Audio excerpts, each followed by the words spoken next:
এবার দেখা যাবে কিছু মানুষ আইসা আল্লাহ রাব্বুল আলামিনের আদালতে বিচার দিবে। রব্বুল আলামিন, দুনিয়ায় আমি অসহায় ছিলাম, ওই তোমার ওই নেককার বান্দা আমার সম্পদ অবৈধভাবে গ্রাস করেছিল।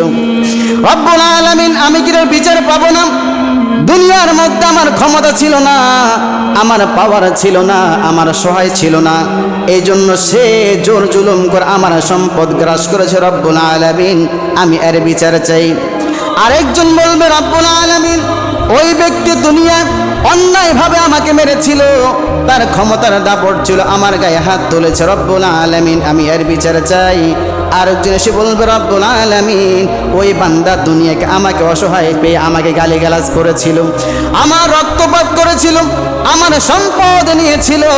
এবার আল্লাহ রাব্বুল আলামিন, তিনি তো আহকামুল হাকিমিন, আল্লাহ রাব্বুল আলামিন বলবো, ও বান্দা, তুমি তোমার ওই বান্দার যে সম্পত্তি তুমি ছিনিয়ে নিয়েছিলা, তার সম্পত্তি তুমি আদায় করে দাও।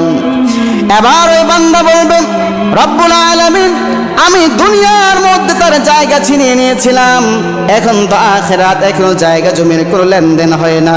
তখন ওই যে বান্দা পাওনা ছিল, ওই বান্দা বলবে, রব্বুল আলামিন, ওই ব্যক্তি দুনিয়ার মধ্যে আমার জায়গা ছিনিয়ে নিয়েছিল, পরকালে তো জায়গা জমির কোনো লেনদেন হবে না। আজকে আপনার কাছে আমার আবেদন, ওই ব্যক্তির নেক আমল দিয়ে যেন আমার ঋণ সে পরিশোধ করে।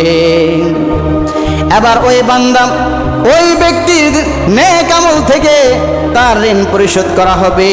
এইভাবে পরিশোধ করতে করতে যত তার কাছে পাওনা ছিল, সকল মানুষের পাওনা সে আদায় করতে থাকবে। করতে করতে আবার দেখা যাবে যত নেক আমল করেছিল, সকল নেক আমলগুলো শেষ হয়ে গিয়েছে, এখনো কিন্তু পাওনাদার বাকি আছে। এবার বাকি পাওনাদাররা বলবে, রব্বুল আলামিন, তোমার বান্দার কাছে আমরা পাওনা আছে, আমরা এই ঋণটা, আমাদের গুনাহগুলো তার উপর চাপাই দিয়া আমরা এই ঋণের বদলা নিতে চাই। আল্লাহ রাব্বুল আলামিন অর্ডার করবেন, এবার ওই বান্দাদের গুনাহগুলো ওই নেককার বান্দার উপর চাপি দেওয়ার পরে ওই বান্দার কোনো নেক আমল নাই, বরং গুনাহের বোঝা। কথা বলেন ঠিক কিনা? রাসূল বলেন যে এত নেক আমল নিয়ে আসছো, কিন্তু মাঝখান দিয়ে যে পরের হক নষ্ট করে আসছো, এতিমের হক নষ্ট করে আসছো, ওই গুনাহের কারণে তুমি জাহান্নামের মধ্যে নিক্ষেপ করা হবে তাকে। এই জন্য মুসলমান ভাইরা আমার, দারিদ্র আসার এক নম্বর কারণ হলো এতিমকে সম্মান না করা, এতিমকে মর্যাদা না দেওয়া, এতিমের অধিকারগুলো আদায় না করা। রাসূল পাক সাল্লাল্লাহু আলাইহি ওয়াসাল্লামের কাছে একজন সাহাবী এসে বলে, ইয়া রাসূলুল্লাহ, ইয়া হাবিবাল্লাহ, আমার দিলটা বড় শক্ত, এটা নরম হয় না, আমার দিলটা যেন নরম হয় এমন একটা আমল বাতলাই দিন। রাসূল পাক সাল্লাল্লাহু আলাইহি ওয়াসাল্লাম ওই সাহাবীকে লক্ষ্য করে বললেন, আমসিহ রাসাল ইয়াতীম ওয়া আত'আমিল মিসকিন। ও সাহাবী, শোনো শোনো, তুমি এতিমের মাথায় হাত বুলিয়ে দিবা এবং অসহায় মানুষদেরকে খাওয়া দাওয়া করাইবা, আল্লাহ রাব্বুল আলামিন তোমার দিলটা নরম করে দিবে। তাহলে এতিমের মাথায় হাত বুলালেও মানুষের কি হয়? দিল পরিবর্তন হয়, দিল নরম হয়।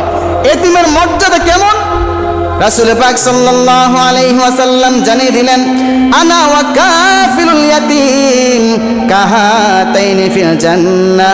রাসূল এইভাবে আঙ্গুল দেখে বললেন, যে ব্যক্তি এতিমের লালন পালন করবে, এতিমের তত্ত্বাবধান করবে, আমি এবং ওই এতিমকে যে তত্ত্বাবধান করবে, আমরা উভয় পাশাপাশি জান্নাতের মধ্যে থাকব। তাহলে আমরা